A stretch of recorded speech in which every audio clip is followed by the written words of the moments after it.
This is a special bonus episode of the Morning Scoop. We have a very good problem this week, which is that there is too much interesting stuff happening to fit them all into a mere 7 shows.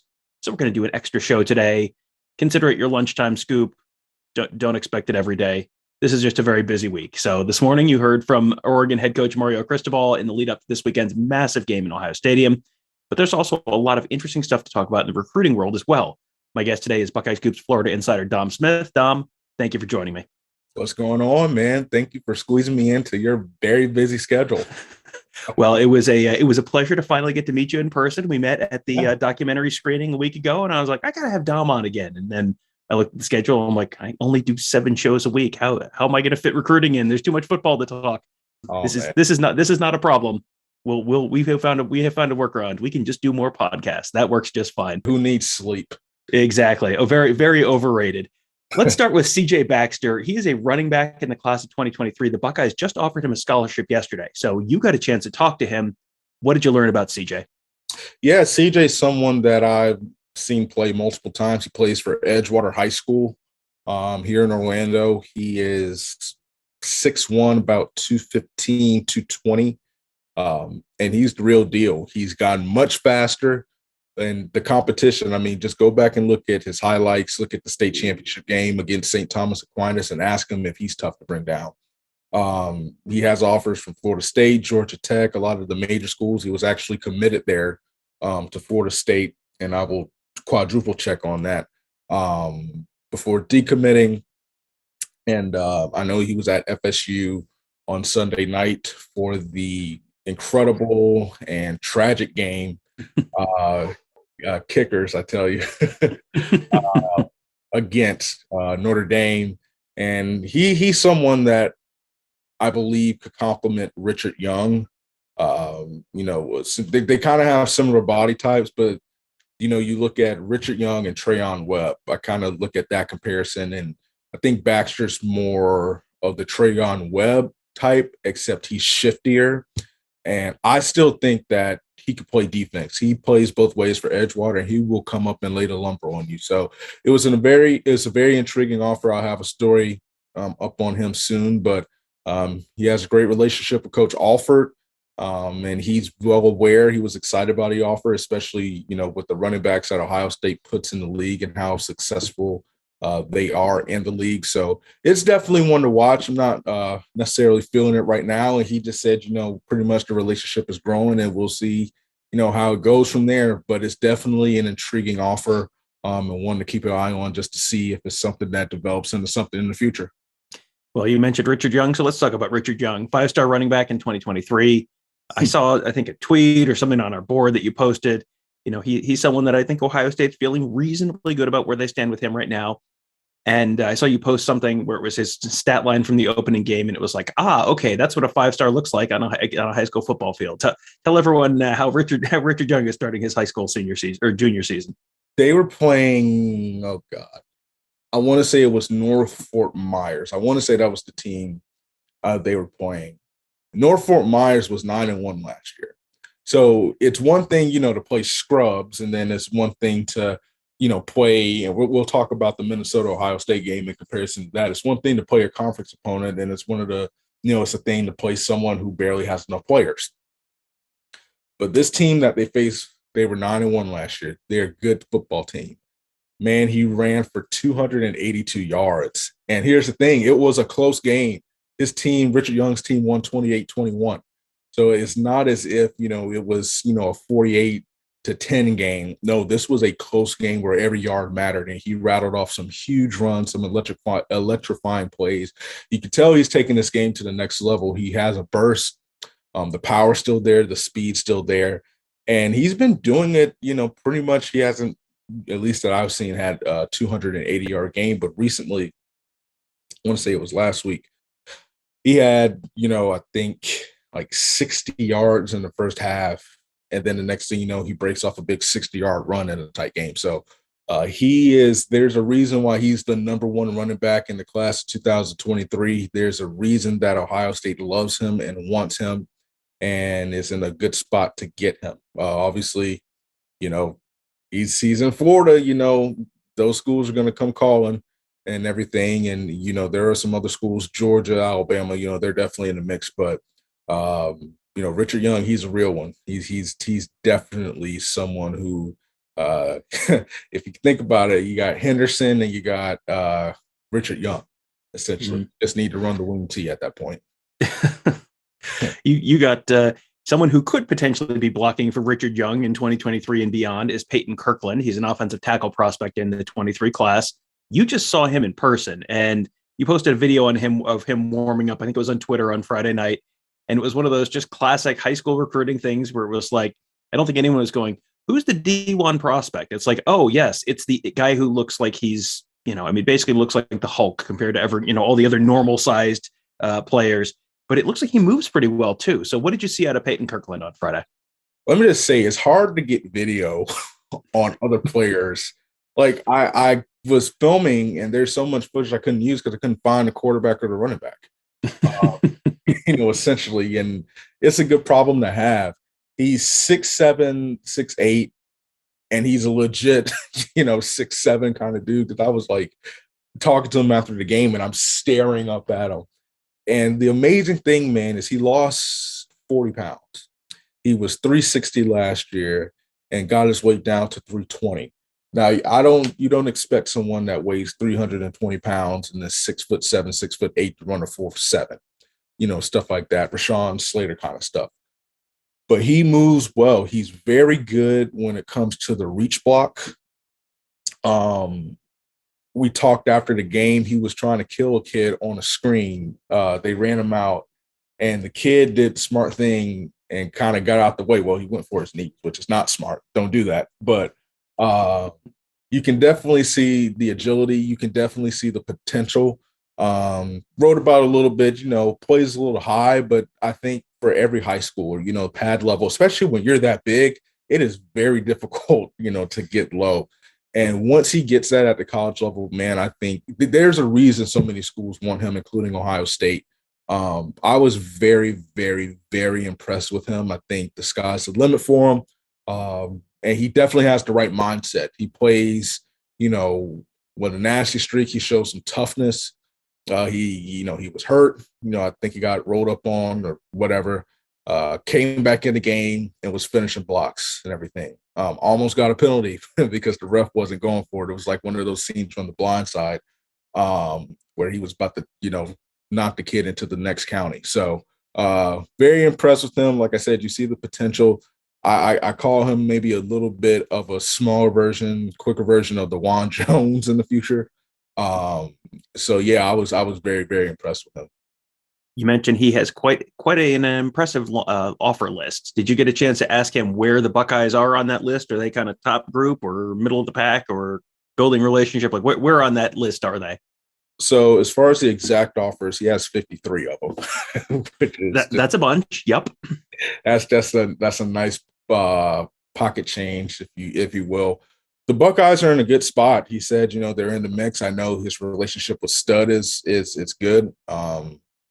They're a team that Ohio State being, he's from the Midwest originally and everything. And, when he and I talked this summer, he said he loved being back in the Midwest. When we talked a few months ago, he said he prefers the cold over the heat and humidity, which is a great thing because it sucks here in Florida. It's very hot. It is very humid and everything. So I do think Ohio State has a chance, but right now, I think he is just going through the process. I honestly believe this, that there is no defined leader. I know he's very fond of Ohio State, and I know a lot of other schools are doing a good job recruiting him. And here's the thing, man, that's okay. If this was the class of 2022, okay, that's another story, especially with NIL, not NIL, but National Signing Day in December, which is, going to be here before you know it. But a 2023 prospect, you don't want them to commit too early, especially down here in the South, unless they have exhausted all options, because that truly means, they're all in. And the teams, the earlier you commit, especially down here, the harder these teams in the South are going to come at you and everything. So I think Ohio State is in a good spot. I know Ohio State fans may, want to hear, oh, he's in the lead. I don't necessarily, I think he's just evaluating. took a lot of visits this summer. And I think that I feel comfortable saying this. If a top 10 or 15 were released, I believe Ohio State would be there. All right, let's talk about Kenyatta Jackson. He's another top 100 guy, an edge rusher for 23. He's teammates with Ryan Turner, who is already committed to Ohio State. So what's the buzz around Kenyatta Jackson right now? Well, I have to say this. I forgot to say it in the last segment. And next month, I'm looking forward to this one. We will have a Peyton Kirkland and Derek LeBlanc showdown, potentially for the district championship. So, yeah, I'll definitely be at that game. Kenyatta Jackson, from what I understand, they're still in decision mode. His dad said, I believe, September 11th was there will not be a decision before then. So that is the Saturday. Unless something changes, I know they will not be up in Columbus. It's a 2-team race between Oklahoma and Ohio State. And here's the encouraging thing for Ohio State fans is that they know they speak so fondly of his dad, especially when it comes to Larry Johnson. They know what they're going to get at Ohio State. And they truly do, enjoy the atmosphere. He's just taking his time during the process, making sure that, he is going to be in the best spot for him. So, I know a lot of people thought he'd be committed right now and everything, and maybe, man, I'm a little different, maybe because I understand the structure. I would rather, someone be 100% sure of where they're going to go, especially if it's just 2 teams and everything. And Ohio State has shown the ability to rotate guys. And then there's an open depth chart, for him to come in and contribute. And he's having a monster season. I believe he had like 3 or 4 sacks the other week. They suffered a heartbreaking loss to American Heritage. Brandon Ennis and those guys down there lost on a game-winning field goal, like a 20-yard field goal after leading most of the game. But he's definitely taken the next step of his game. I will be there. They play Seminole High School in early October. So October 1st to be exact. And that's going to be interesting to me because I want to see, will he be committed or not? They said they were going to come back for a game. I don't know which game. And I think the good thing is there are some games that are after 3 or after 12 afternoon, after this upcoming game against Oregon, which it is very difficult to play high school football, especially in the Miami area, because it's, a little bit further, than to get up, go to the airport, get on a plane, land. And I know Columbus is not a big airport, but still the hassle, and then try to, get into the hotel and then jump to the stadium, by noon. So the noon games don't help the Buckeyes when it comes to the stadium experience, but there are some opportunities that I'll be curious. I'll definitely check back in. I've been trying to keep tabs of the season because he's a remarkable player, and he's doing some great things for Chaminade. And so hopefully we'll have an answer soon on what's going on, but there's no reason for Buckeye fans to panic. Just let the process be what it may, and hopefully, the good guys come out on top. Well, despite the fact that it is a noon game this weekend, it is still a big recruiting weekend for Ohio State. Our team of insiders, including Alex Kleitman and Mick Walker, have been compiling a comprehensive list on the Ask the Insiders board of everyone who's going to be visiting this weekend. I'm not going to make you run through the whole list, but Dom, can you give us 3-4 guys who are just some of the bigger names to know, maybe who are the bigger uncommitted names to know that people should just kind of keep an eye on for this weekend? So on my phone, I have it up. The California kids, to be honest with you, I was kind of shook when they said we'll be here. I'm like, really?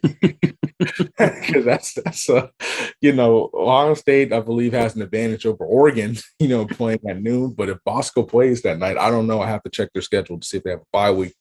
But Kingston, I'm going to mess his name up. Kingston, Vialamu, Asa, Peyton Woodyard, Marcellus Williams, Jashawn Ramos, and RJ Jones. Those are 5 guys. I had them on the show way back when it was a little Bosco takeover. They're having phenomenal seasons over there. They had a huge win against Miami Central. And they're continuing to, and Ernest Green really didn't talk to him. The California kids are huge because there is sincere interest. And I remember RJ, made it very clear that there's a thinking, thinking that, okay, they're from California, we're going to stay. He made that very clear that that's not the case. They will leave California if they feel like that is the best opportunity for them. I think of the short term, this is the biggest visit for Ernest Green because I feel like, Georgia has, made a push, but I do feel good. I feel great about Ohio State, our insiders. Bill Green, it's been all over that recruitment. And definitely you have to read, what he puts out, on Tuesdays. But I feel like this could potentially, secure that commitment from everything, that I've heard that's been written. And I think that, these kids going in this atmosphere on the West Coast, because Oregon's going to be, I personally believe they're going to be a major player in the recruitment because of the proximity and just what they're doing with the California kids. But I think if Ohio State can go out with the California kids of their own, you got CJ Stroud, you got Chris Olave, Court Williams, we hope to see him more. If they go out and put up a good performance and this kind of atmosphere, they get a chance to see the city, to tour Columbus, be around the players and meet everyone. I think that this could go a long way. So I think that this could be a really big recruiting weekend for everybody, that's coming in. Caden Curry, a lot of guys, and the list could potentially be added. Shout out to Alex and Mick for doing what I really didn't want to do and don't have to do. So definitely appreciate them on that front. They are the real MVPs here, no question. Before I let you go, there is a big game this weekend. We don't just like to talk recruiting here. We do want to talk a little bit about the game coming up. Just give us your briefly your thoughts on the Minnesota game and what you think it might mean for Ohio State and Oregon this weekend. I don't think people really understand how tough it is to go. You got to remember something, man. Ohio State hasn't played in front of a fan base since 2019. Like a full sellout stadium. You're doing that with a new quarterback. It's raining. You have, there's a newness about the defense. You have starting cornerbacks who haven't been used to, that's their first action.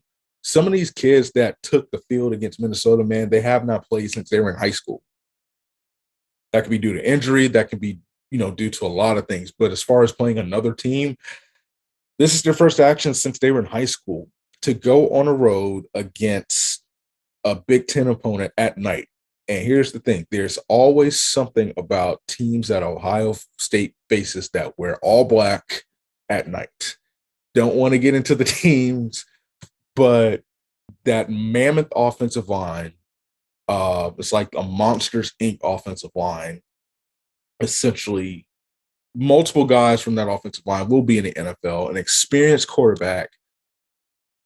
Thoughts and prayers go out to Ibrahim, because he is a fantastic running back.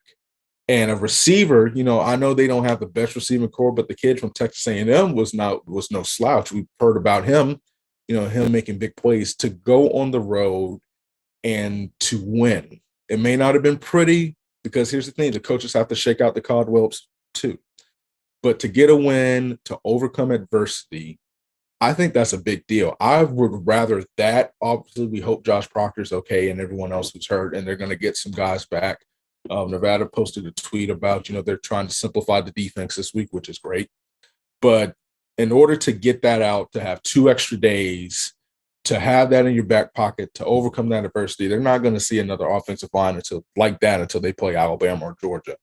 I think that's a huge deal, and I think that it's going to go a long way, more so than it would playing Miami of Ohio, because they made them. PJ Fleck said, we want them to play football. We want them to coach. And that's exactly what they did. So you have so much to work with before a huge game. Oregon. I feel really, first of all, I was in the West Coast for a week. And when I came back, I tell you, it's not easy playing even 2 days, it's a little difficult to try to get up for a noon game because essentially you're playing at 9 a.m. or 8 a.m. really, because when you talk about warmups, that's not easy. I think that Oregon presents a lot of challenges. Uh, I think that will be the best linebacking core because Justin Flo is just somebody built in a lab. They have so many guys, and I think it's going to present challenges to them. But I think that this is the offense to do so. I think that Ohio State's going to get up for this game.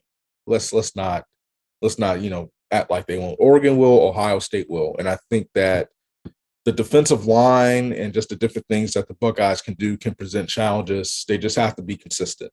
Oregon, they do have better receivers.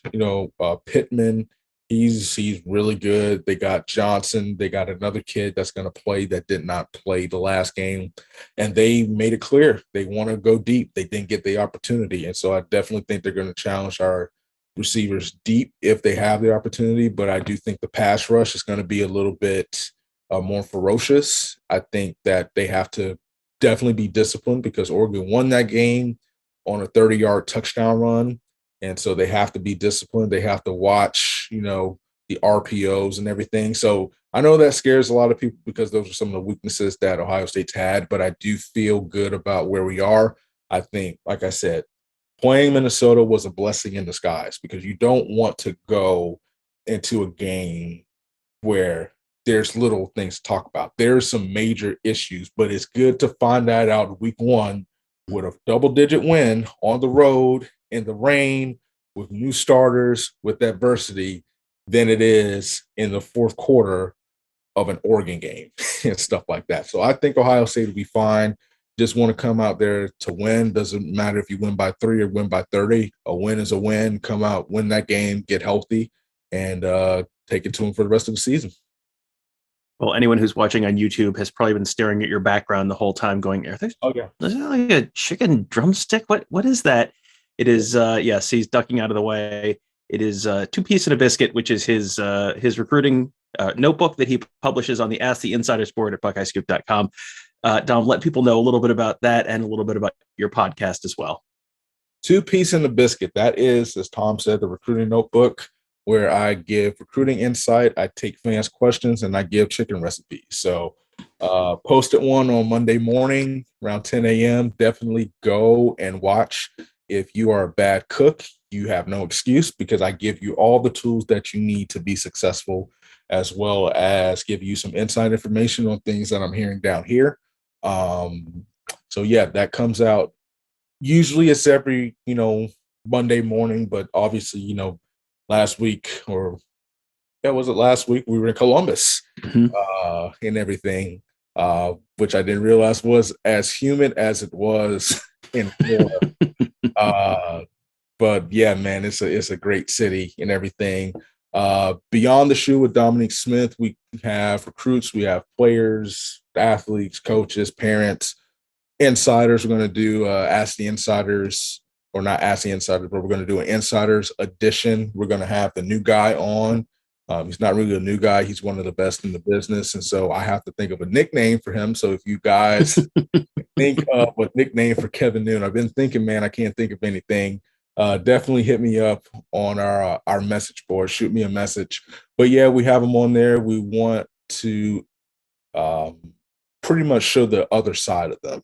Everything is about football, recruiting, where you're going, why do you want to go here, how, we want to get the chance for people to get to know them as people with the hopes that they garner more respect for who they are and not their ability on the field, but also off the field. So that one is a little bit, there's a new episode coming tomorrow night. It will be more consistent, like I posted in the boards.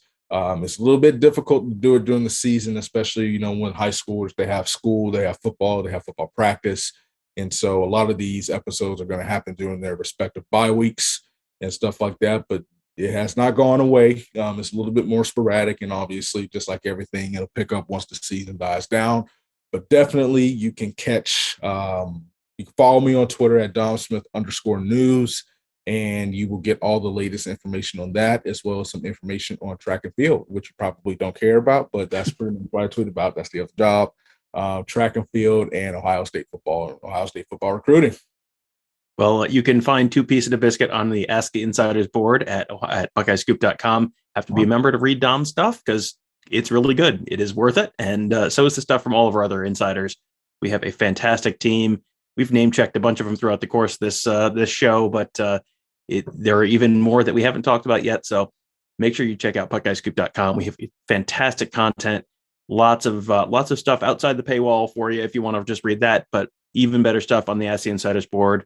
Insight analysis you just can't find anywhere else. So sign up today to become a member at BuckeyeScoop.com. And you can find all of our great podcasts on whatever podcast platform you like, but they're also on YouTube, youtube.com/BuckeyeScoop. You can find Beyond the Shoe there.